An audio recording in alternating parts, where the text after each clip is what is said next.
Before we dive in, don't forget to like, subscribe, and share this video with your friends and family. Also, let me know in the comments where you're watching from and what time it is for you. Thanks.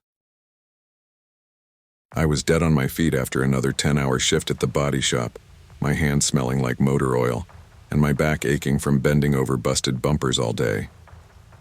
Halloween night had always been just background noise to me. Kids running around, in costumes, teenagers egging cars, parents pretending to care.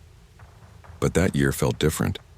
It was the first Halloween since I'd moved to Evansville, renting a rundown one-bedroom apartment near Lincoln Avenue, the kind of area where the streetlights flickered more than they shined and the cops only came if someone got stabbed. Rent was cheap, and that was all I cared about. When I clocked out that night, my boss Harold slapped me on the back and said, "You heading home, kid? Watch out for the little ghouls. They'll key your car if you don't hand out candy." Gave him a tired grin. "Yeah, no problem, boss. Ain't nobody coming to my building anyway." He laughed, showing a missing molar. "That's what you think." The streets were buzzing by the time I got home. Kids in plastic costumes ran past the broken sidewalks, their voices echoing between cracked apartment walls. The air smelled like pumpkin spice, cold rain, and gasoline. Somewhere nearby, someone was grilling burgers on a rusted Weber grill, the smoke curling up into the gray October sky. I parked my beat-up Dodge Charger behind the building and trudged upstairs, planning to crash on the couch with a beer and ignore the noise. But when I got inside, I saw something taped to my front door. It was a flyer, printed in cheap red ink. Halloween special. One night only. The Crimson Mask. Experience trick or treat at participating homes for a chance to win $10,000, presented by Redline Promotions, Evansville chapter.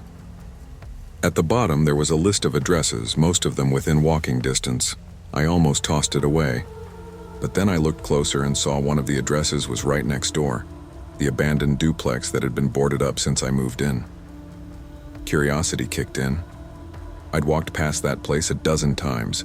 The windows were cracked, the porch sagged, and the whole place smelled faintly of mildew. But now, through the living room blinds, I could see a faint red glow flickering from inside. Someone had lit up the house. I cracked open a beer, sat by the window, and stared at that red light for a long time. People came and went, some kids in masks, a couple of adults, even a man in a slick black coat holding a clipboard. They'd go inside for a few minutes and come back out, laughing, holding little red bags that looked like trick-or-treat candy, sacks. Around 9 o'clock, I figured, what the hell? Maybe it was just a neighborhood gimmick. Maybe I'd win something. And honestly, I didn't feel like sitting alone all night again. I threw on my old flannel and jeans, grabbed a beanie, and headed out. The night was colder than before, the kind of chill that makes your breath look like cigarette smoke. As I crossed the cracked sidewalk, I noticed a man sitting on the duplex porch. He wasn't wearing a costume, just a dark red hoodie and a pale mask, like one of those plastic theater masks from Party City, but hand-painted, streaked with what looked like dried blood. "Evening," he said, voice low and smooth. "You here for the Crimson Mask?" "Yeah, I guess," I said, glancing at the flyer still in my hand. He nodded slowly. "You got invited. That means you play." I frowned. "Play what?" He tilted his head. "The game," before I could ask what the hell that meant. The front door creaked open and a woman in a long black dress stepped out. She wore the same mask as the guy, only hers had a cracked cheek. "Welcome," she said. "Step inside, and don't remove your mask once. It's given to you. If you do, the game ends." She held out a crimson-colored plastic mask and a small card with a number written on it. 27. "This is just a neighborhood thing, right?" I asked. "Like a haunted house?" She smiled behind her mask. "Something like that." Inside, the air smelled like burnt candles and damp carpet.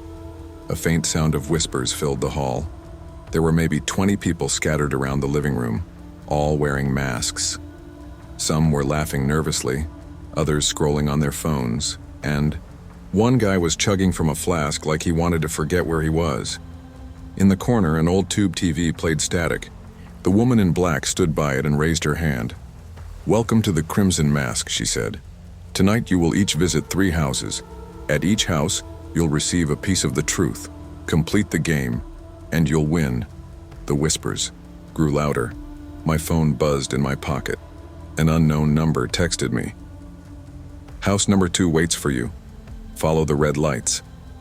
I looked around, but nobody seemed surprised. Everyone's phones were lighting up with the same kind of messages. The woman gestured toward the back door. Your time begins now. Outside, the neighborhood looked completely different. The streetlights had dimmed and a red glow pulsed faintly from the direction of Lincoln Avenue. A guy wearing a skeleton mask came up beside me. First time? Yeah, I said. Same. My girlfriend dragged me here, but she chickened out last minute.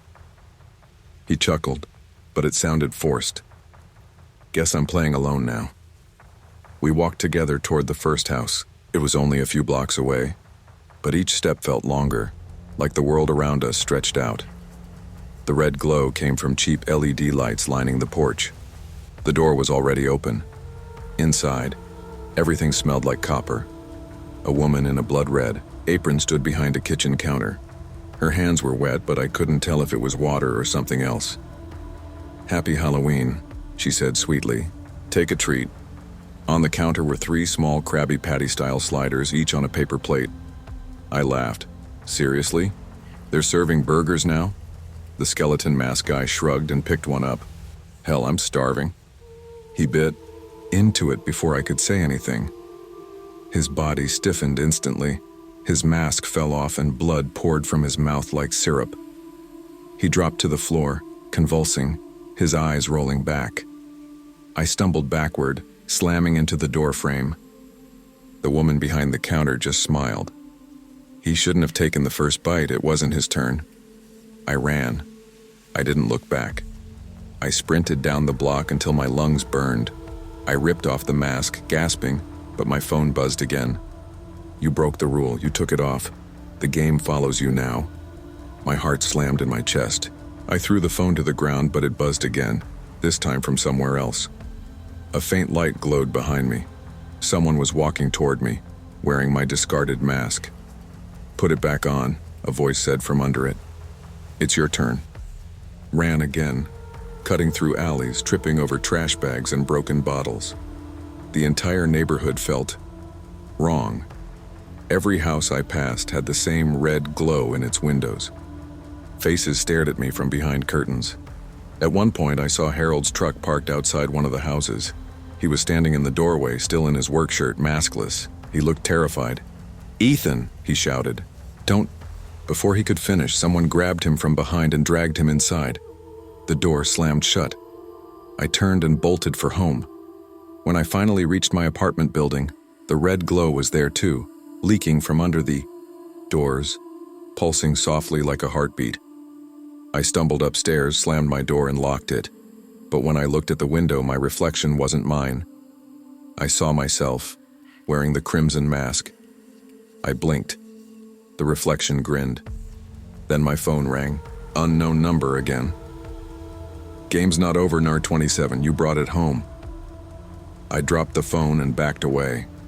The lights flickered. From the hallway came a sound. Slow footsteps, scraping against the wood. Someone knocked. Trick or treat, a voice whispered. I froze. Trick or treat, it said again, louder. When I didn't answer, the door handle started turning. I grabbed the nearest thing I could find, a wrench, and held my breath. The door burst open. Standing there was the woman in the cracked mask, her eyes glinting under the red light. Behind her, dozens of masked figures filled the hallway. You played, she whispered. Now it's your turn to serve. The mask in my reflection smiled wider. I felt something cold press against my face, plastic, wet, and sticky. I screamed as they forced it onto me. The world went black. 2 days later, the Evansville Courier ran a small article buried in the back pages. Local man reported missing. Residents claim strange Halloween gathering. Police are investigating reports of a private Halloween event linked to multiple missing persons. Authorities found several masks and blood-stained flyers in a vacant duplex on Lincoln Avenue. The building has since been condemned. They never found me. But every Halloween since, someone tapes that same red flyer to new doors across Evansville. People still play the game. And when the lights go out, I'm the one handing out the masks.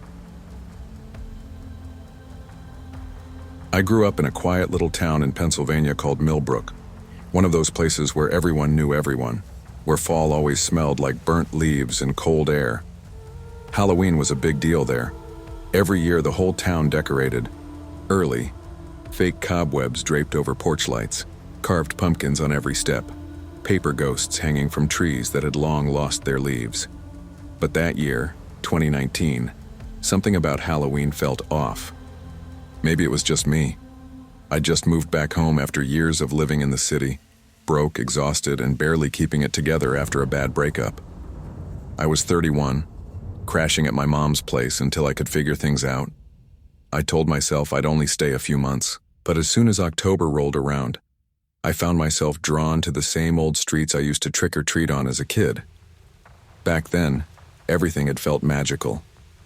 The orange glow of the streetlights, the sound of laughter echoing between houses, the smell of pumpkin candles burning in windows. It was safe, familiar. I guess that's why I agreed to help my neighbor, Mrs. Callahan, hand out candy that year. She was 70, lived alone, and always went overboard on decorations. Her husband had passed a few years earlier, but she still did Halloween for the neighborhood kids, as she put it. That night, I was sitting on her porch, a bowl of candy, on my lap, wrapped up in a hoodie as the wind cut through the trees. She was inside making cider, humming softly.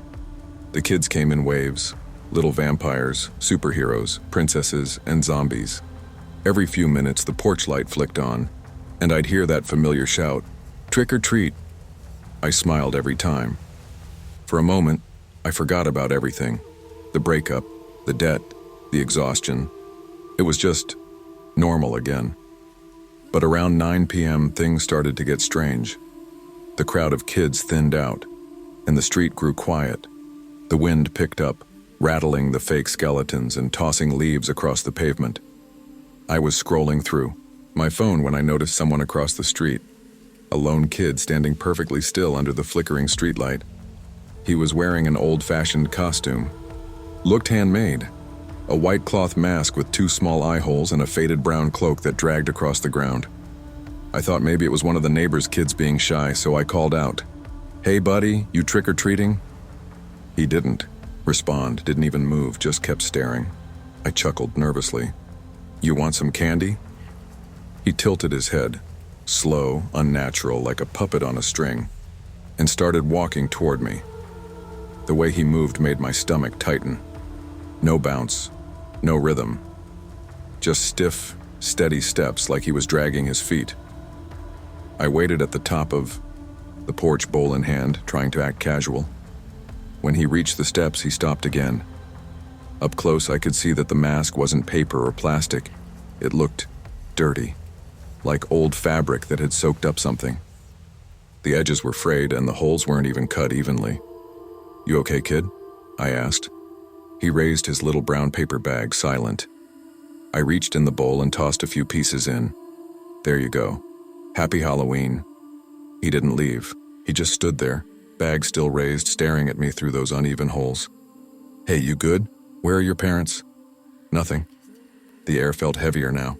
I could hear the wind whistling through the trees behind the house, the faint sound of a dog barking down the street.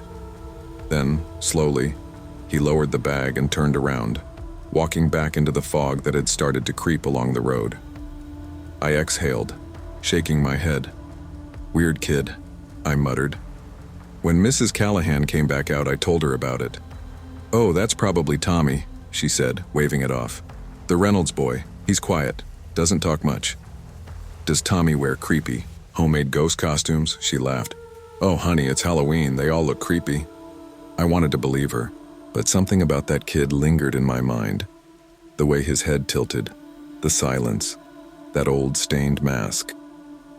Later that night, after the last of the kids were gone, I helped her clean up. I remember saying goodbye and stepping out into the street around 11.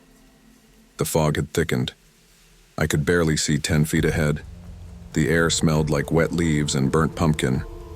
As I was walking home, just 2 houses down, I saw movement at the edge of my vision. Across the street between 2 maple trees was that same small figure, standing still, watching. I froze. "Hey," I said, my voice shaking slightly. "You shouldn't be out here this late." No answer. I took a few steps closer, squinting, through the fog. That's when I realized something was off. The kid wasn't holding the bag anymore. His hands were by his sides. One of them was wet. Even from across the street under that dim orange glow, I could see it shining. I took another step and he moved, fast, too fast for a kid. 1 second he was standing there, the next he was gone, swallowed by the fog. I didn't sleep much that night. The next morning I woke up to sirens. 2 police cars and an ambulance were parked in front of Mrs. Callahan's house. My stomach dropped. I ran outside in my sweatpants and slippers. One of the officers stopped me. "Sir, you live nearby?" "Yeah, right there." "What happened?" He hesitated. "The homeowner, Mrs. Callahan, one was found this morning. Neighbor came to check on her. Looks like a break-in." My chest tightened. "Is she—" He shook his head. The world blurred for a second. I remember trying to ask more questions, but my mind felt like static. They wouldn't let me in the house. They just told me to go home. I sat on my porch for hours watching the cops move in and out. Around noon, a coroner van showed up. That's when I saw them carry her out. That night, I couldn't stop replaying everything. The boy, the bag, the way he moved. I tried to tell myself it was just some psycho, maybe someone wearing a costume to break in. But deep down, something about it didn't add up. I talked to Officer Green, one of the locals I knew from school. "Green, that kid I saw last night, you think it's connected?" He sighed. "You're not the only one who saw him. We got 3 calls last night about some kid in an old mask walking around after curfew. By the time patrol got there, he was gone." "What do you think it is?" He gave me a tired look. "It's Halloween. Probably some teenager screwing around, you know how it goes." But I could tell he didn't believe that either. A week passed. The decorations started coming down, but the mood in town stayed off. People whispered. Someone said Mrs. Callahan's door had been unlocked from the inside. Others said they found a brown paper bag near her back door filled with old candy wrappers. Then 3 days later, I found something on my porch. A small paper bag, folded neatly.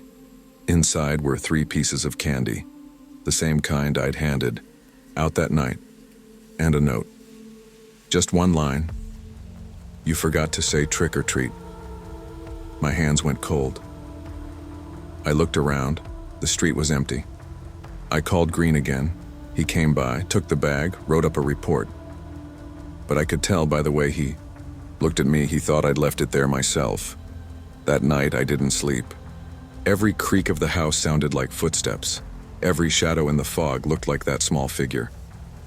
Around 2 a.m., I heard it. 3 soft knocks at my door. I froze. My phone was on the couch, just out of reach. The knocks came again. 3. Slow, deliberate. "Trick or treat," a voice whispered from the other side. Not a kid's voice. Low, raspy, mocking. I sat there, paralyzed, didn't move, didn't breathe. After a few seconds, the knocking stopped. When the sun rose, I found another paper bag outside. Empty this time. Green moved me into his brother's place for a while. Said it was just to be safe. But that didn't matter. Every night I still heard the knocks. Faint, distant, sometimes on the walls instead of the door. Eventually, I left Millbrook, packed my stuff and moved to another state. But last week, 4 years later, a friend from back home sent me a photo, a news post, another house on my old street, another break-in on Halloween night. The same pattern. No forced entry. No fingerprints, just a brown paper bag left on the porch, and under it written in shaky handwriting, "Trick or treat." I always hated Halloween, but not for the usual reasons. It wasn't the costumes or the candy or the whole trick-or-treating ritual. It was the noise. The constant knocking, the laughter, the porch lights flashing on and off. Growing up, our house was the kind that everyone avoided. My dad never handed out candy, and my mom used to draw the curtains before dark like she was shutting out a storm. When I moved out, I swore I'd do things differently. I'd be the friendly neighbor, the one who smiled, handed out fun-sized Snickers, said, "Happy Halloween," like I actually meant it. But that was before last year. I live in a small town called Ravenshire, up in northeastern Pennsylvania. You'd miss it if you blinked driving through. Just a cluster of streets, a gas station, and a diner that closes before 8. It's the kind of place where everyone's front porch light means something. A glowing pumpkin on the porch means we're friendly. A dark house means don't bother. Last Halloween, I had the late shift at the McDonald's just outside town. It's tucked between the Forest Line and Route 14, with the next nearest place being an old storage facility that's been empty for years. The night was cool, crisp, and smelled like rain on asphalt. When I clocked in, Heather, the shift manager, was already barking at the fryer crew. "Guys, we're not falling behind tonight. It's Halloween. People want nuggets, not excuses." I laughed under my breath and tied my apron. "Every holiday, same speech," I said. Heather rolled her eyes. "Then maybe you should start giving it since you're basically the assistant manager without the title." I shrugged. "Yeah, but I don't get paid enough to yell at people." She smirked. "You and me both." The drive-thru was slammed. That night, families coming back from trick-or-treating, kids still in costumes, sugar-crazed and screaming in the back seats. One guy came through dressed as Michael Myers, didn't say a word, just handed me a 20 through the window. When I handed him his order, he just turned his head slowly and drove off. Creepy, but I laughed it off. By 10:30, the rush had died down. Heather went to the office to do paperwork, and the rest of the crew started cleaning up. I volunteered to take out the trash. It got me a few minutes of quiet, and I liked the night air more than the smell of fryer grease anyway. The dumpster was behind the store near the edge of the woods. The parking lot lights barely reached that far, so you could only see outlines of the trees beyond the fence. I dumped the bag in and was about to head back when I saw something at the tree line. A small flicker of orange light, like a candle. At first I thought it was a jack-o'-lantern. Then I noticed it was moving. When I looked closer, I saw a kid standing there, maybe 8 or 9 years old. He was wearing one of those old plastic costumes, the kind you buy at a dollar store, the kind with a thin mask and a printed bodysuit. It looked like a scarecrow, though the mask was cracked down the middle. He was holding a plastic pumpkin bucket and a small candle flickering inside it. "Hey, buddy," I called out, squinting. "You lost?" He didn't answer. He just stood there, breathing heavy. "Your parents around?" I asked, taking a step closer. That's when he spoke, quiet, muffled behind the mask. "Trick or treat." His voice was strange, flat, emotionless. The kind of tone that makes your stomach twist before your brain even knows why. I tried to laugh it off. "Sorry, kid. I don't have candy out here. Stores closed for trick-or-treating." He tilted his head. "Then you should have turned off your light." Before I could reply, the wind picked up and blew the candle out. When I looked back, the boy was gone. Just gone. I told myself it was nothing, probably some local kid trying to scare me. But as I walked back to the restaurant, I couldn't shake this cold feeling in my chest like I'd been watched for too long. By the time I got home, it was a little past midnight. My apartment's at the edge of town, second floor of an old 2-story house split into rentals. The streets were empty, porch lights off, candy wrappers stuck to the sidewalks. I showered, threw on some sweats, and collapsed onto my couch. I was halfway through a rerun of The Office when I heard it. 3 slow knocks on the door. Knock, knock, knock. I froze. Nobody knocks that late out here. I got up, peeked through the peephole. Nothing. Just the dim porch light and the wind pushing. Leaves across the steps. Then came the voice. Trick or treat. It was soft, childlike. Familiar. I unlocked the door halfway before my instincts kicked in. "Hey, who's out there?" No answer. I turned on the porch light. The bulb flickered once before dying completely. When the light came back for a split second, I saw someone standing at the edge of the yard. A small figure, same cracked mask, same pumpkin bucket. And then it was gone again. The next morning I found dirt on my porch steps, like someone had been standing there, barefoot. My Ring camera should have caught it, but when I checked the footage, the entire clip between 12:01 and 12:07 a.m. was just static. I brought it up to my friend Chris at work later that day. He's the overnight fry cook. Loud, sarcastic, never takes anything seriously.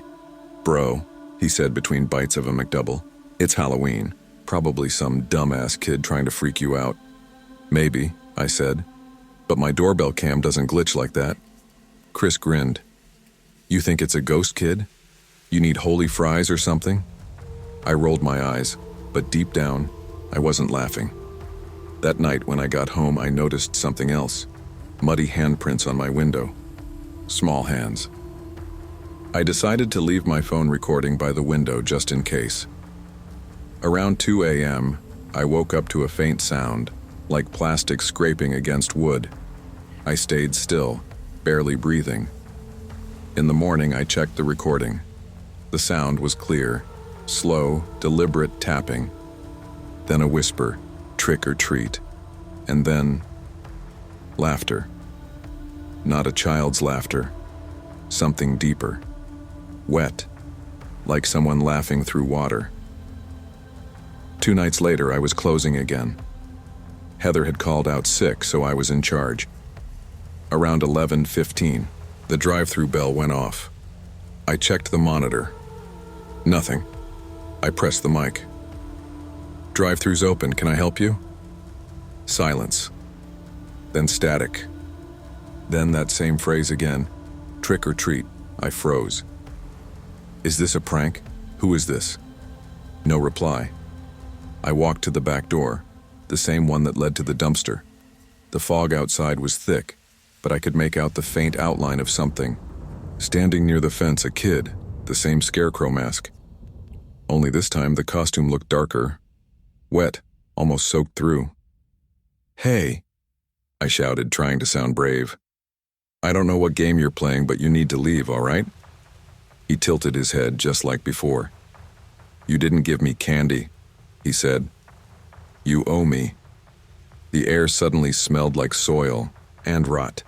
"Listen," I said slowly. "You need to go home now." He stepped closer. His shoes made no sound on the wet pavement. I slammed the door shut, locked it, and backed away. A second later, something hit the glass. Hard. Then again. Each thud louder, faster. "Trick or treat." The lights flickered. The fryer hissed even though it was off. I grabbed my phone, but before I could call anyone, the pounding stopped. I waited, then slowly crept toward the door.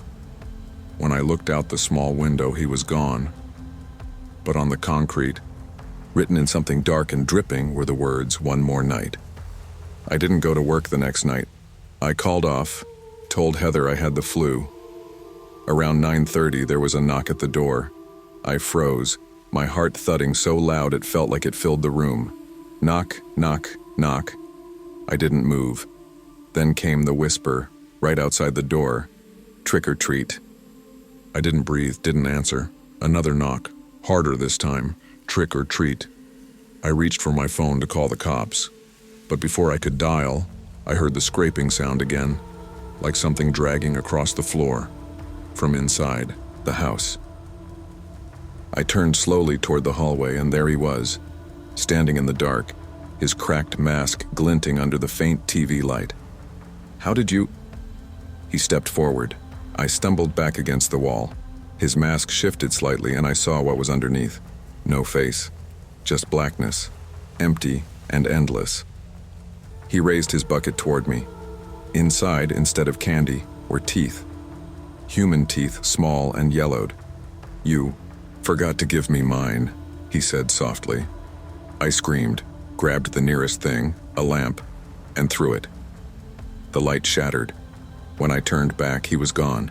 The front door was wide open, swinging in the cold wind. The police came, of course. I told them everything. They found no sign of forced entry, no footprints, no fingerprints. Just a small pile of dirt where I'd seen him standing.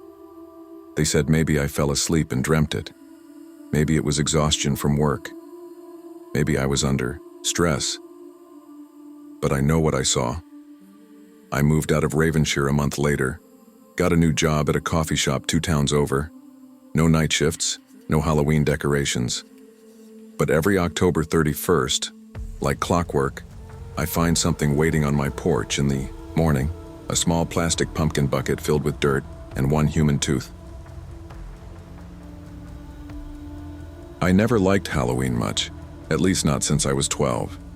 Growing up in a small northeastern town like Kingsfield, every October felt like an echo of the same thing. Orange porch lights, damp leaves plastered to cracked sidewalks, and the smell of wet pumpkins.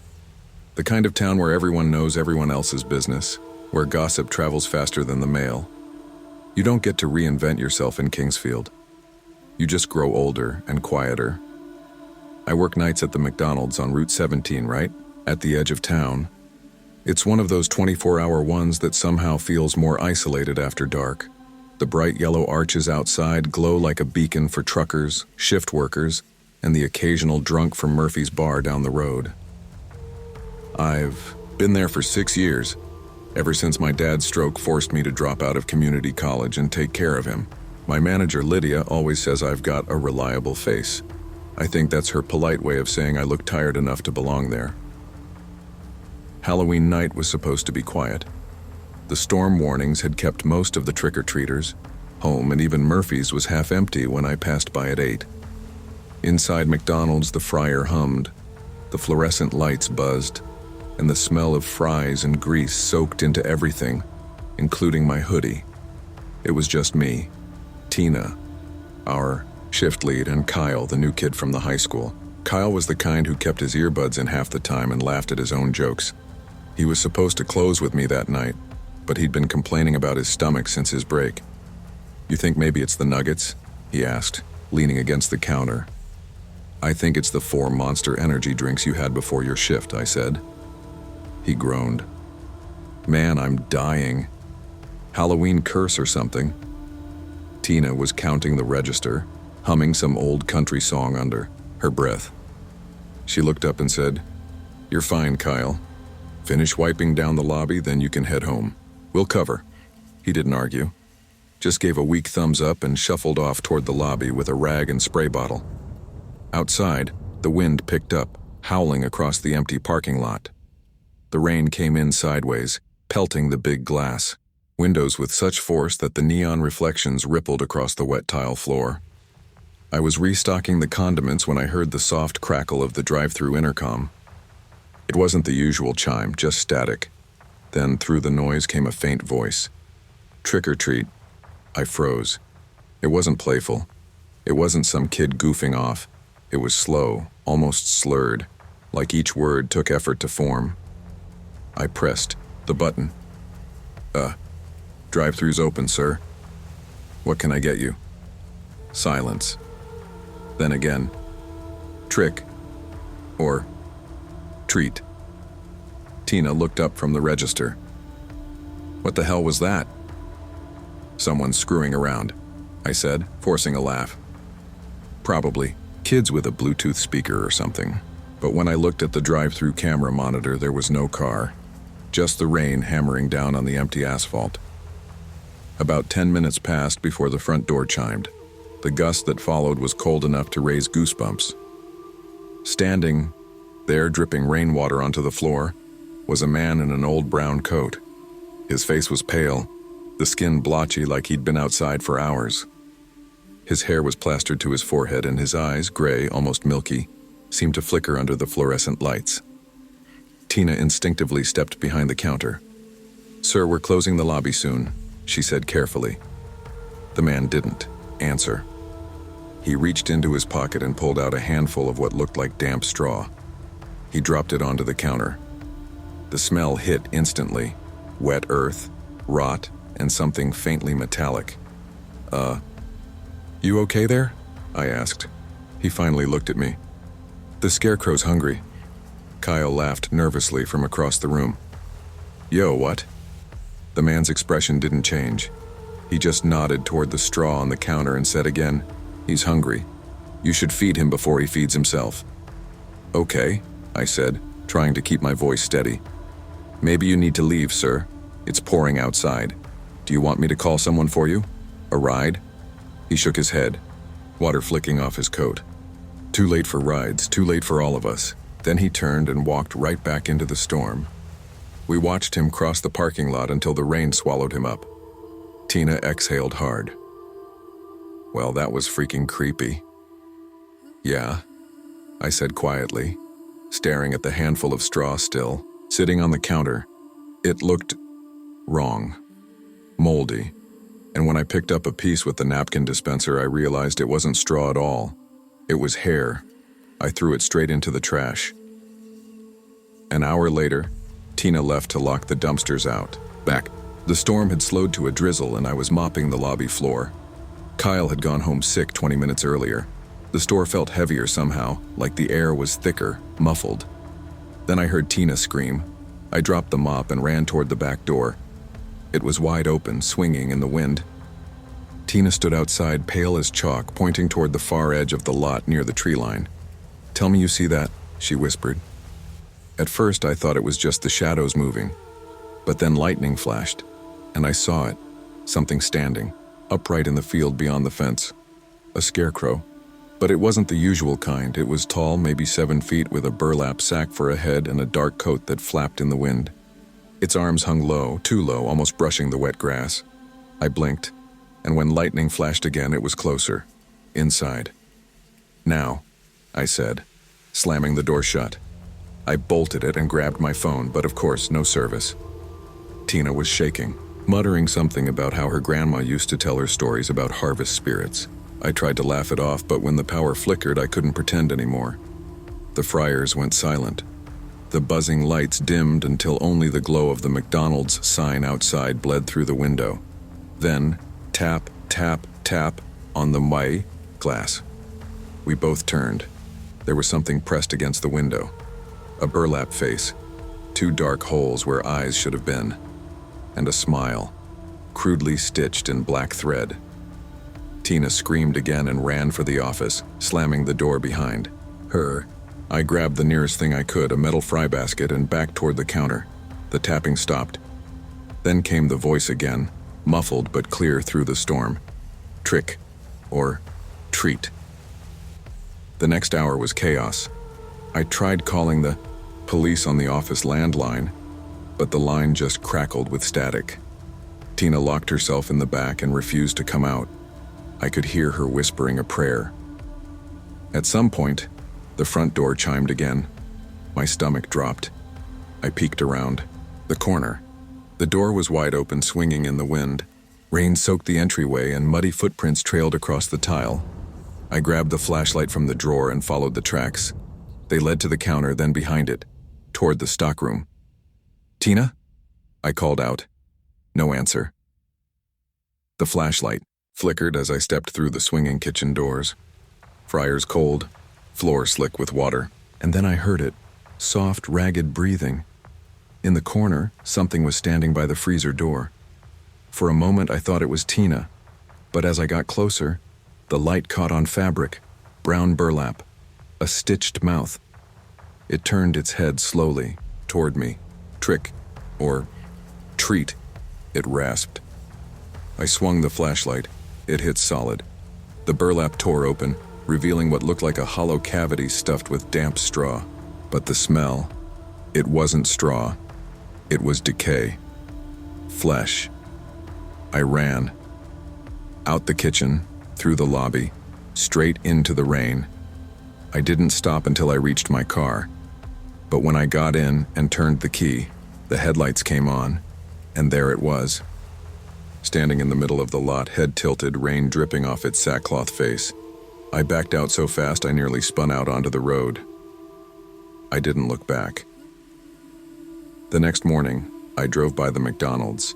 Police cars lined the parking lot. Yellow tape fluttered in the breeze. I parked across the street, An officer I recognized, Sergeant Doyle, approached me. "You work here, right?" "Yeah," I said. My voice barely came out. "What happened?" He sighed. "Your manager, Tina, right? We found her in the freezer. Hypothermia. Door was locked from the inside." I felt sick. "Locked from the inside? How's that even—" "She left a note," he said, flipping open his pad. "The scarecrow's fed now." That's all it said. He closed the pad and gave me a long look. "You should probably take a few days off, son." I didn't argue. That night, I packed a bag and drove to my cousin's place 2 towns over. I told myself I'd quit, start fresh somewhere else. But a week later, curiosity got the better of me. I checked the town Facebook group. The McDonald's had reopened under new management. Comments said they'd renovated the kitchen, fixed the power issues, even replaced the sign out front. But one photo caught my eye. Someone had posted a picture of the new fall decorations. A scarecrow, right by the drive-through menu board. Same coat. Same stitched smile. I stared at the picture for a long time. Then I noticed something that made my blood run cold. In the reflection of the drive-through window, there was a faint figure standing inside the restaurant, right behind the counter. A man in a damp brown coat. I don't work night shifts anymore. I moved downstate, closer to the city where the lights never really go out. But every Halloween, without fail, I get a notification on my phone. A spam text from some unknown number every year, same message, just 2 words. Trick or treat. And I swear, every time it rains I can smell wet straw. I grew up in a quiet town called Millfield, tucked between the cold hills of northeastern Pennsylvania. The kind of place where autumn came early and stayed too long. The air always smelled like wood smoke, damp leaves, and the faint sweetness of apple cider that local stands sold by the roadside. Halloween was the one night everyone seemed to come alive here. Kids in costumes racing down narrow sidewalks, porch lights flickering orange, and the sound of laughter echoing through the chilly night air. Back then I was 16, too old to trick or treat, too young to stay home without supervision. My mom was working a double shift at the hospital, and my dad was out on another business trip. That left me in charge of my 12-year-old cousin Jonah, who had come over for the weekend. He was obsessed with Halloween. It didn't matter how cold it got, or how much candy he already had. He'd keep going house to house until every porch light on the block went dark. That Halloween night started like any other. I remember standing by the front door, watching through the glass as Jonah zipped up his cheap plastic vampire cape. "Come on, man," he said, tugging on my sleeve. "You promised we'd hit Laurel Drive this year, that's where the big houses are." I sighed. "It's like half a mile away, Jonah. We can go to Maple Street instead, it's closer." He frowned. "Maple's for babies. Laurel has full-sized bars." That was his argument every year. Full-sized candy bars. And I always gave in. I grabbed my hoodie from the rack, locked the door, and followed him down the front steps into the sharp October wind. The streets were alive, kids running, dogs barking, porch decorations swaying in the breeze. The crunch of leaves under our sneakers was loud enough to drown out the faraway hum of traffic. By the time we reached the first row of houses, Jonah was already ahead, his candy bag swinging from side to side. I watched him run up to the first porch yelling, "Trick or treat," before I even made it halfway up the walkway. The older couple who lived there laughed and dropped candy into his bag. I smiled politely, waved, and waited as he sprinted to the next house. For a while, everything was normal. Kids laughed, parents chatted, someone had a portable speaker playing Thriller. The air smelled like cinnamon and wet leaves. But then something small, something I didn't notice at first, started to shift. It was at the end of the 3rd block when I saw it. At the edge of a yard, propped up beside a white picket fence, stood what I assumed was a decoration, a scarecrow. It wore a dirty flannel shirt, ripped jeans, and a burlap sack mask with 2 black buttons sewn where eyes should have been. Its straw-stuffed hands drooped to its sides. "Cool decoration," Jonah said, following my gaze. "Creepy, though." "Yeah," I replied. "Realistic." It was realistic. Too realistic. The way its shoulders slouched, the tilt of its head.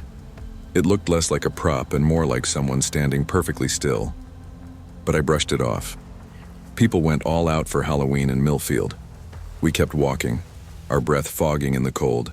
Jonah darted up porches, filling his bag with candy while I trailed behind, hands stuffed in my hoodie pockets. After a while, I noticed something strange. Every few houses, I'd catch a glimpse of that scarecrow again. Not the same one, at least I told myself it wasn't, but it looked identical. Same flannel, same jeans, same posture. When we turned onto Laurel Drive, the laughter and music faded behind us. That street was quieter. Fewer decorations, fewer kids. The houses were spaced farther apart, the streetlights dimmer. Jonah didn't seem to care. "This is it," he said, excited. "The big ones." He ran up to the first house. I stood at the edge of the driveway looking down the road. A thick fog had started to roll in, softening the edges of the houses and turning the distant lights into hazy orbs. That's when I saw it again. The scarecrow. It was standing under a streetlight about 30 yards away, perfectly still. "Hey," I called softly, my voice catching in my throat. Jonah looked back. "What? Do you see that?" He squinted. Probably another decoration, but something in my gut told me it wasn't. The way the light hit the burlap mask, it didn't look like cloth. It looked like skin stretched tight, pale and uneven. "Let's skip this side," I said. "Go back toward the main road." Jonah groaned. "What? No, we haven't even—" I cut him off. "Please, humor me." He looked at me for a second, then sighed. "Fine." We turned around. That's when the scarecrow was gone. My stomach twisted. I scanned the street. Nothing but fog and the faint flicker of a porch light. We walked faster, neither of us talking. Every sound, the rustle of leaves, the distant laughter, even our own footsteps, felt magnified, like the night itself was listening. By the time we reached the corner, Jonah stopped and pointed. "Look." Across the street beside a mailbox stood the same scarecrow. I felt a chill crawl down my spine. "How the hell—" "Maybe people are doing a theme or something," Jonah offered, though his voice sounded unsure. We crossed the street quickly. I tried to act calm, but my pulse was hammering in my neck. We passed one more house when Jonah froze. "Do you hear that?" I listened. At first, nothing. Then, a faint rustling sound. Straw shifting. "Probably the wind," I muttered, though there wasn't any. Jonah's eyes were wide. "It's moving." I turned and my heart dropped. The scarecrow's head was tilted upward now, facing us. "Okay," I said, grabbing Jonah's arm. "We're going home." But no arguments. We walked fast, then faster. The sound of leaves crunching followed us, but it didn't sound like ours. I looked back once, just once, and saw it standing halfway down the block. "Closer." "Run," I said. We sprinted the rest of the way home, our bags thumping against our legs, candy spilling behind us. When we reached the porch, I fumbled with the key, my hands shaking. Jonah was crying now, his face red and streaked with sweat. "Inside," I whispered, slamming the door shut behind us. We stood there for a moment, panting. The house was silent except for the sound of our breathing. Jonah spoke first. It was real, wasn't it? I didn't answer. I peeked through the living room curtain. Nothing. The street was empty. "See?" I said, forcing a smile. "Probably just someone messing around." Jonah didn't respond. He just sat on the couch, still gripping his candy bag. I made us some hot chocolate, trying to shake the unease. The heater clicked on, filling the house with that dry, metallic smell. Slowly, things started to feel normal again. Jonah's breathing evened out, and I turned on the TV to drown out the silence. By 10:30, he'd fallen asleep on the couch. I turned off the lights and started up the stairs, glancing once more through the window out of habit, and froze. There, across the street, under the same flickering streetlight, stood the scarecrow. Its head tilted slightly higher now, its shoulders straighter. My throat went dry. I stepped back, heart pounding. "Not possible," I whispered. I called the non-emergency police line, told them some idiot was trespassing. They said they'd send a car through the area. 20 minutes later, a cruiser rolled by. The officer shined his light across the yards. Nothing. The scarecrow was gone again. I didn't sleep that night. I sat by the window, every creak of the house making me jump. Around 2 a.m., I finally started to doze off until I heard it. A soft tapping sound from the porch. Tap, tap, tap. At first I thought it was branches, but the rhythm was deliberate. 3 slow taps, then silence. I crept toward the window and pulled back the curtain a fraction of an inch. There were boots, muddy, worn boots, and above them, straw. My stomach flipped. I dropped the curtain and stumbled backward, nearly tripping over Jonah's candy bag. Then the tapping came again, louder this time. I grabbed my phone and called 911. The dispatcher stayed on the line as I locked the front door again, whispering that someone was outside. When the police arrived, they found nothing. No footprints. No marks. Just a few loose pieces of straw on the porch. The next morning, there was a new scarecrow in our yard. It was nailed to the tree near the mailbox, its burlap face sagging forward, a hollow stitched smile where its mouth should have been. Jonah swore he didn't see anyone put it there. The police said it was probably a prank, kids from school, but I knew better. That week, decorations started disappearing up and down Laurel Drive. Pumpkins smashed, skeletons torn apart, candy bowls gone. Every night I saw the scarecrow a little closer, once by the sidewalk, then near the fence, then just beyond the porch light. And then, one night, it vanished completely. For days, the neighborhood felt different, quieter. The laughter of kids replaced by whispers of parents. Porch lights stayed off. People didn't linger outside anymore. I tried to tell myself it was over, that it was gone. But last October, I was driving home from work late, fog thick on the road, headlights cutting through the mist. When I turned onto my street, my stomach dropped. There it was again, standing at the end of my driveway. Same flannel, same burlap mask, same tilt of the head. I didn't stop. I drove straight past, my eyes locked forward. When I looked in the rearview mirror, it was gone. I don't know who or what it is. Maybe it's someone who likes to scare people. Maybe it's something else entirely. All I know is this. Every year, when the air turns cold and the jack-o'-lanterns start appearing, I see straw in the yard. Fresh straw. Like something's been walking through, watching, waiting for Halloween night. I never thought Halloween could feel that cold. Not the kind of cold that comes from the wind or the late October air, but the kind that comes from the stomach, when something familiar suddenly feels wrong. I'd lived in Evansville, Indiana, my whole life. It's not a bad town, just one of those middle-sized Midwestern places that pretends it's bigger than it is. You can drive 15 minutes and go from downtown brick buildings and flashing bar lights to empty cornfields and the sound of nothing but cicadas. I'd always liked that balance. That Halloween night, though, I started wishing I'd moved somewhere else. Halloween had always been my favorite day of the year, not because I was into costumes or haunted houses, but because it was the one day the neighborhood came alive. Kids I hadn't seen in months would suddenly fill the sidewalks with laughter, parents in hoodies clutching thermoses of coffee. It felt human. My name's Aaron Blake, and I'd just turned 30. I was working nights at a warehouse near the Ohio River. 12-hour shifts, hauling freight, drinking too much coffee, and listening to the same rock stations on repeat. My girlfriend, Tessa, and I had just broken up 2 months before Halloween. She left for Cincinnati after saying she couldn't live somewhere that smelled like diesel fuel and lost dreams. She had a way with words. So that year I was spending Halloween alone for the first time since high school. I rented a small single-story house on Maple Avenue, a quiet street lined with maples and cracked sidewalks. Most of my neighbors were older folks, retired, or young couples with kids. I didn't decorate much, just put out a few pumpkins and one of those fake spider webs from Dollar General. Still, I planned to hand out candy. It gave me something to do, something normal.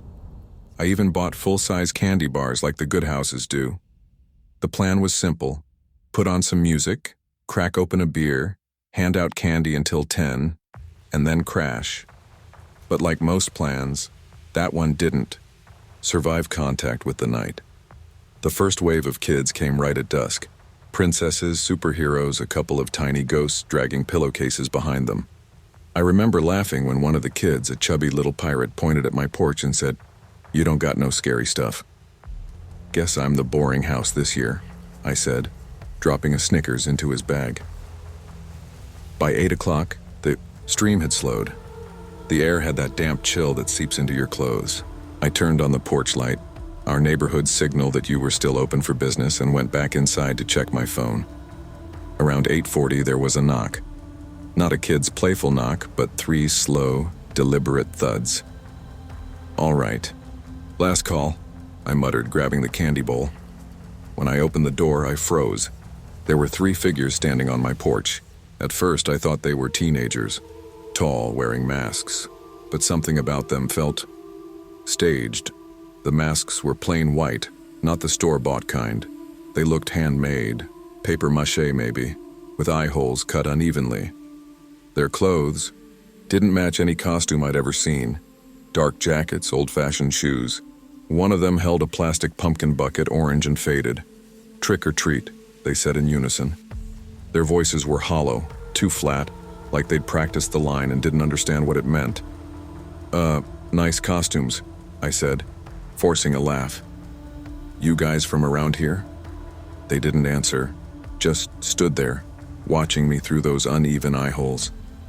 I dropped a few candy bars into the pumpkin bucket. "There you go. Happy Halloween." They didn't move. "All right," I said, half joking. "Party's over. Go scare somebody else." The middle one tilted their head slowly, bird-like, and said, "You left your light on." I blinked. "Yeah, that's how kids know they can come up. That's kinda how this works." Then all 3 of them said together, same tone, same cadence, "Turn it off." I laughed nervously, stepping back inside. "Okay, weirdos. Good night." When I shut the door, I caught a glimpse of something strange through the window. The 3 figures still standing perfectly still on my porch facing the door. I waited for them to leave, but they didn't. After a full minute, I turned off the porch light just to make them go. When I checked again, they were gone. I tried to shake it off. Teenagers, I told myself. Dumb prank. But when I went to take out the trash around 10, there was something new sitting on my porch. A small, hand-carved wooden mask painted white, just like the ones they'd worn. That night, I couldn't sleep. Every creak in the old house made me flinch. Around 1:00 a.m., I finally gave up and went to the kitchen for water. My phone buzzed on the counter. Unknown number. I answered without thinking. There was no voice, just faint static like wind blowing through a tunnel.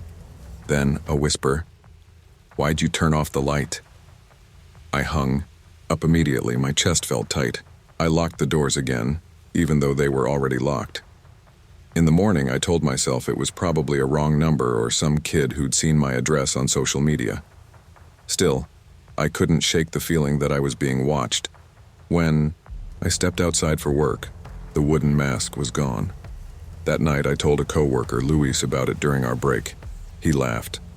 "Man, Evansville kids are messed up, probably just bored." "Yeah," I said, "but why leave the mask?" "Art project?" "Who knows? Don't overthink it." But Luis wasn't there the following night when things escalated. It was Halloween. Eve and rain had started early. I'd come home exhausted from the warehouse and didn't even bother eating. I just wanted sleep. Around 11:30 p.m., I heard a knock again. 3 slow thuds, just like before. I didn't move. I just lay there, staring at the ceiling. The knocks came again, then again, louder. I finally got up, heart hammering. "All right, that's enough," I shouted, storming to the door. When I swung it open, no one was there. Just rain pooling on the steps. Then I noticed something on the doormat, a folded piece of paper soaked through.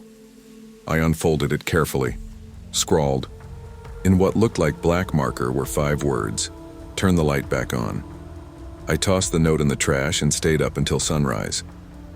By Halloween night, I'd convinced myself the whole thing was a prank. Maybe a group of local kids targeting random houses. Whatever it was, I wasn't playing along. I didn't decorate. I didn't put out candy. I didn't even turn on the porch light. Instead, I sat in the living room, curtains closed, watching old horror movies with the volume low. Every few minutes I thought I heard footsteps outside, but when I looked, there was nothing. Around 9 p.m., I heard children laughing in the distance, normal trick-or-treat sounds. But then the laughter faded, replaced by something else. A scraping noise, like metal dragging across concrete. I muted the TV. The sound was coming from the driveway. I peeked through the blinds. 3 figures were standing there again, motionless under the streetlight. The same white masks, soaked from the drizzle. One of them held something long, looked like a garden rake. Another one was dragging a metal pail. They were facing my house. My throat went dry. I reached for my phone to call 911, but when I looked, again they were gone. I stood there shaking for a full minute before I dared to move. That's when my phone buzzed. Unknown number again. I let it ring, but then a voicemail came through. I played it, hand trembling. Static again. Then the same whisper. "You left your light off." The next morning I told Luis everything. He stopped, laughing halfway through my story. "Dude, you serious?" "Dead serious," I said. "I'm thinking of staying somewhere else tonight." Luis nodded. "Stay at my place, man. I got a couch." That evening I packed a small bag and drove to his apartment near Riverside Drive. When I pulled up, his car wasn't there, but I figured he'd gone out for groceries or something. I let myself in. He'd texted me the spare key code earlier. The apartment smelled faintly of bleach. I set my bag down and noticed his TV was on, playing static. I called out, "Luis?" No answer. I walked toward the hallway. The bathroom door was open, light flickering. Inside, the mirror was shattered, and on the wall, written in something dark, maybe marker, maybe not, were the words, "He left his light on." I stumbled backward and nearly fell. My phone buzzed. Unknown number. I didn't answer. I just ran. When I got to my car, I saw something taped to the windshield. A white mask. I drove aimlessly that night, not even sure where I was going. The streets were slick with rain, Halloween decorations sagging from the weight of water. I passed clusters of kids still trick-or-treating, oblivious. Eventually, I ended up near the outskirts of town, close to an old subdivision called Riverbend Estates, mostly abandoned homes. That's when I noticed headlights behind me. At first, I thought it was just another car, but every turn I made, it followed. No matter how fast or slow I went, it stayed the same distance. I turned onto a dead-end street. The car stopped behind, me idling. Then the lights turned off. I sat there gripping the steering wheel, every nerve screaming to move. When I finally threw the car in reverse, the other vehicle's engine revved, but didn't follow. It just sat there. I sped home, heart pounding so hard I could feel it in my teeth. By the time I reached my house, it was past midnight. The power had gone out from the storm. The only light came from the occasional flash of lightning. The note on the porch was gone. The pumpkins I'd left days ago were smashed. I locked every door, every window, and sat in the dark with a baseball bat. I don't know how long I waited before I heard it, the faint creak of the porch steps. Then came the whisper through the mail slot. "Turn it on." I didn't move. The voice grew louder, more insistent. "Turn it on." Then pounding, fists slamming against the door, shaking the frame. "Turn it on." The door burst inward. I swung the bat wildly, hitting nothing but air. Lightning flashed, and they were inside. 3 figures, masks gleaming white in the dark. One of them reached for the light switch on the wall and flipped it up. The bulb flickered to life, bathing the room in sickly yellow light. The figures stepped closer, surrounding me. I shouted, "What do you want?" The middle one removed their mask. It wasn't a face. It was wrong. Flesh pale and stretched, eyes black pits, mouth like a stitched seam. "We keep the light," it said. Then everything went dark. When I woke up, the sun was out. My front door was hanging off its hinges. The living room was empty. No footprints, no broken furniture, nothing but the faint smell of burnt plastic. I checked my phone. Dozens of missed calls from work, from Luis's number, from unknown numbers. Called the police. They came, took statements, looked around and found nothing. Said it must have been a break-in by kids. But when they ran Luis's address, they told me the apartment was empty. No sign of anyone ever living there. A week later, I got a package in the mail. No return address.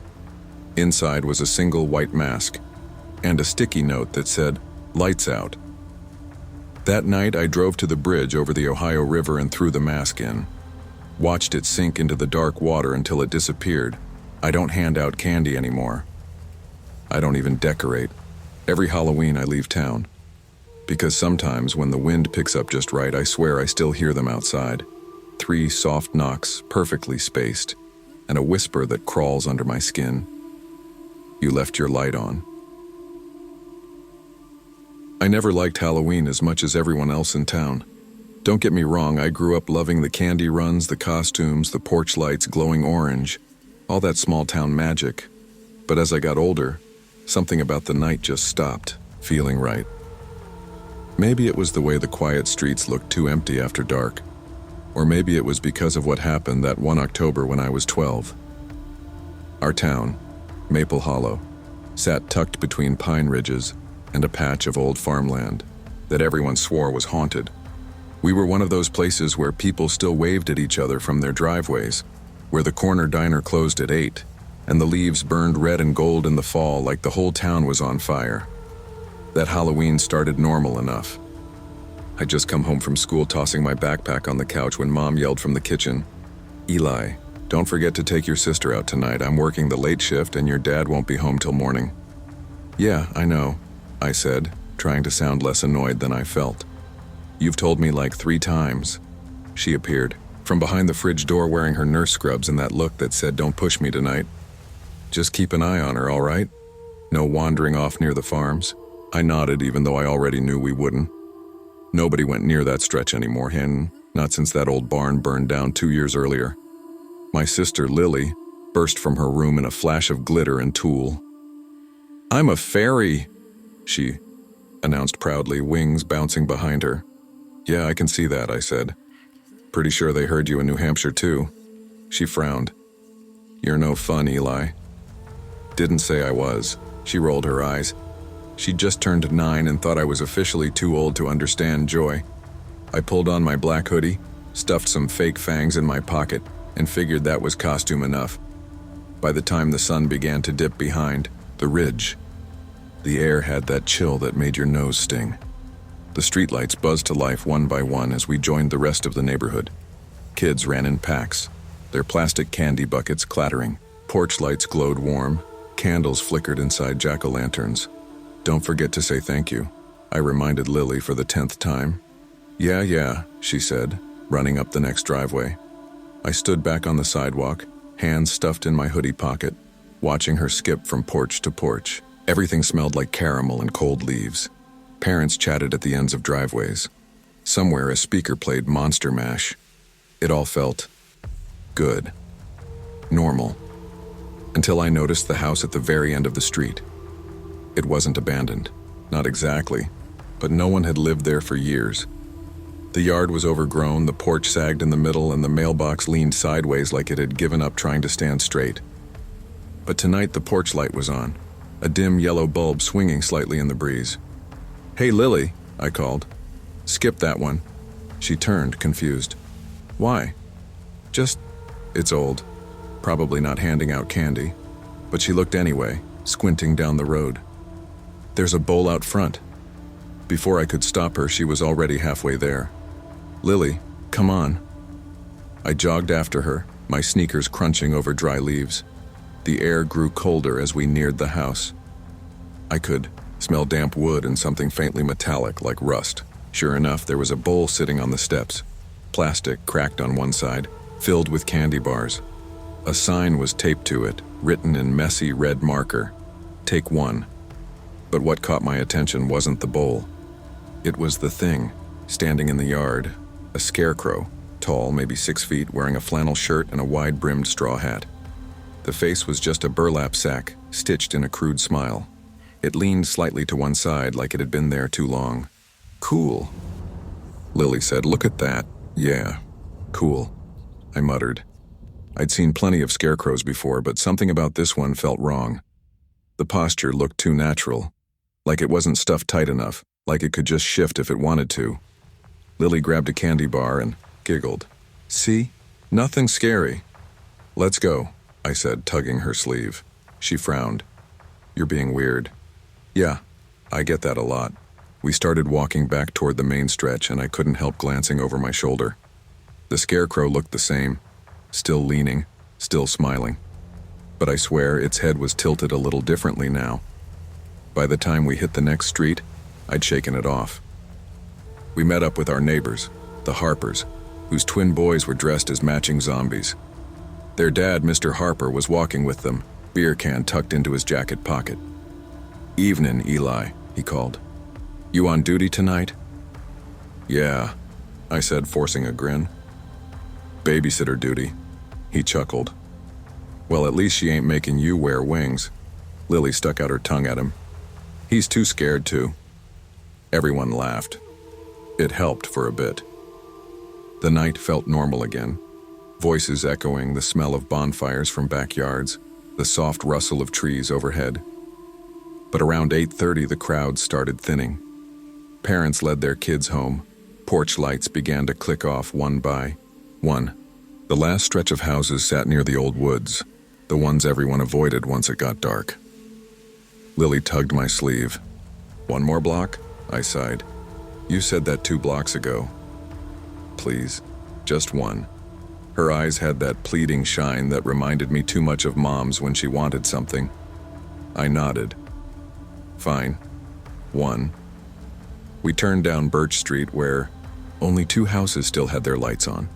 The others were dark, their decorations swaying in the wind. We hit the first porch, and I watched Lily grab a mini Snickers before thanking the old lady inside. The second house sat on a corner lot, a newer family that had moved in from New Jersey. They had one of those 12-foot skeletons from Home Depot in the yard. "Whoa," Lily whispered. "That's awesome." She ran ahead again while I lingered at the curb, and that's when I saw it. Across the street, half hidden between 2 maples, stood the same scarecrow, same flannel, same straw hat. But this time, it wasn't leaning anymore. It stood straight, both arms hanging at its sides. My stomach dropped. There was no way. The old house was 3 streets over. "Eli?" Lily called. "You coming?" Yeah, I said, forcing my voice steady. "Just catching up." I looked again, but the yard was empty now. Only the skeleton glowing faint under the porch light. Maybe I was just tired. Maybe someone else put up a similar decoration. But deep down, I knew I hadn't imagined it. We finished that block fast. By 9:30, the streets were nearly empty. The wind had picked up, sharp and restless, whistling through gutters. "Can we cut through the park?" Lily asked. "It's faster." "No," I said immediately. "We'll stay on the road." "Come on, it's just a shortcut." "Lily." I said no. She folded her arms. "You're such a buzzkill." "Yeah, and alive."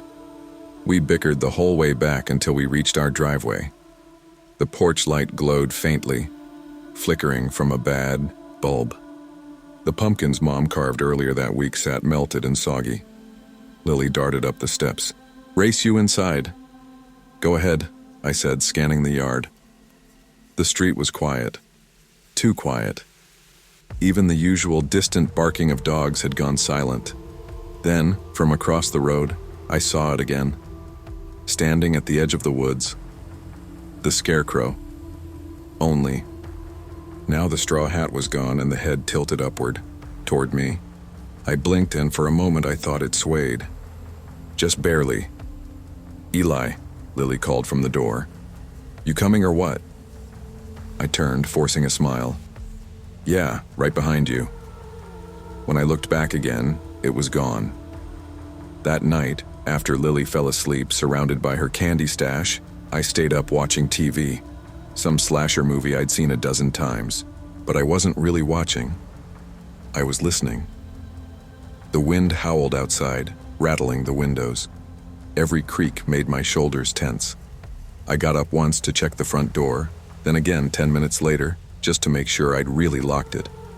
At some point I must have dozed off because when I woke the room was dark and the TV had gone to static. It was 1:13 a.m. Something scraped against the siding outside, slow, dragging. I sat up, heart hammering. The sound came again. Straw or fabric brushing wood. I crept toward the window and pulled the curtain just an inch. There was nothing, just the faint shimmer of moonlight over our yard. I exhaled shakily and turned. And that's when I saw movement. A shadow passed by the front porch light. I froze. Another sound, this time from the side of the house. Like footsteps crunching gravel. I grabbed Dad's flashlight from the shelf and clicked it on. The beam shook in my trembling hand as I aimed it through the front window, and there it was, standing in our driveway. The scarecrow. No hat. No leaning. Just standing there and hands at its sides, the stitched smile stretching too wide under the beam. I stumbled backward, heart slamming against my ribs. The flashlight flickered once, then died. Shit. I ran upstairs, shaking Lily awake. "Hey, wake up! Now!" She mumbled. "What? What's wrong?" "Just get up, okay?" Her eyes widened when she saw my face. "Eli, what's happening?" "Someone's outside," I whispered. She froze. "What do you mean, someone?" "I don't know, but just stay close." We huddled at the top of the stairs, listening. The house creaked again, then knock, soft. Once, on the door. Lily whimpered. "Don't answer it." "I'm not." Another knock. Louder this time. Then nothing. The silence was worse than the noise. I waited what felt like forever before creeping back down, flashlight trembling in my grip. Through the window, I saw nothing but our porch, no scarecrow, no movement. But when I opened the door, slowly, barely an inch, a piece of straw fell to the floor, and nailed into the porch post, right at eye level, was one of Lily's candy wrappers, pinned there with a rusty nail. The police came that night after I called them shaking. They searched the yard, the street, even the woods, but found nothing. Officer Dugan, who'd known my dad since high school, gave me a pat on the shoulder. "Probably some punk kid," he said. "Halloween pranks, you know?" "Yeah," I said. But I didn't believe him. He looked toward the woods. "Still, best you keep your doors locked tonight." We did. For weeks after, I checked that porch every morning before school. Nothing. Until one afternoon a month later, when I came home to find something sitting on our fence post, a straw hat, torn and faded, and pinned underneath it, another note, written in red marker, "See you next fall."